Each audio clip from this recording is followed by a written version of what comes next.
श्रीमद् भगवद गीता, इसके 18 अध्याय 18 चैप्टर्स में से पहला अध्याय अर्जुन विषाद योग ही एकमात्र ऐसा चैप्टर है जिसमें भगवान श्री कृष्ण ने एक भी सेंटेंस नहीं बोली, बल्कि पूरे अध्याय में जो बोला है वो अर्जुन ने अपने इमोशंस के बारे में बोला है। वो जो कुछ भी फील कर रहा था, जो महसूस कर रहा था, उसके बारे में अर्जुन ने एक्सेप्ट किया है और एक्सप्रेस किया है। चाहे वो डर हो, निराशा हो, डायलेमा हो, गुस्सा हो, दुख हो, जो भी इमोशन वो फील कर रहा था उसने उसको एक्सेप्ट किया और एक्सप्रेस किया। ये बहुत इंटरेस्टिंग थिंग है।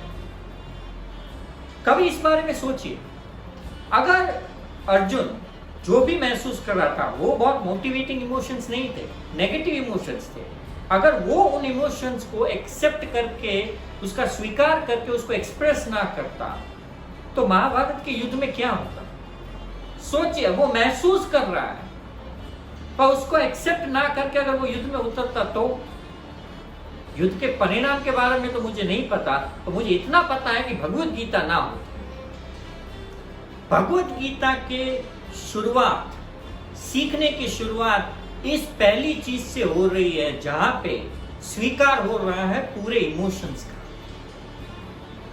भगवद गीता का बेस जहां से शुरू होता है वहां पे भावनाएं है, इमोशंस है।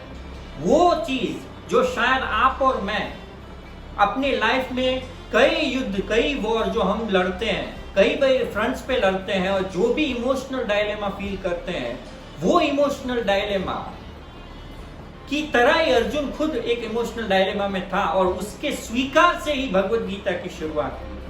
जब तक उसने एक्सेप्ट नहीं किया, भगवान कृष्ण ने उसको सिखाना शुरू नहीं किया। और अगर वो उसको सिखाते नहीं तो उसका जो माइंड है वो क्लियर ना होता, और अगर उसका माइंड क्लियर ना होता तो शायद वो युद्ध में जीत नहीं पाता। बड़े से बड़े युद्ध के जीतने की शुरुआत एक छोटी सी चीज से हुई, स्वीकार करने से, एक्सेप्ट करने से कि हम क्या महसूस कर रहे हैं। तो एक बार सोचिएगा, क्या हम अपने इमोशंस को फील करके, उसको महसूस करके उसको एक्सेप्ट कर रहे हैं, या हम किसी इमोशंस को सप्रेस कर रहे हैं? क्योंकि अगर कर रहे हैं तो शायद सही नहीं कर रहे हैं।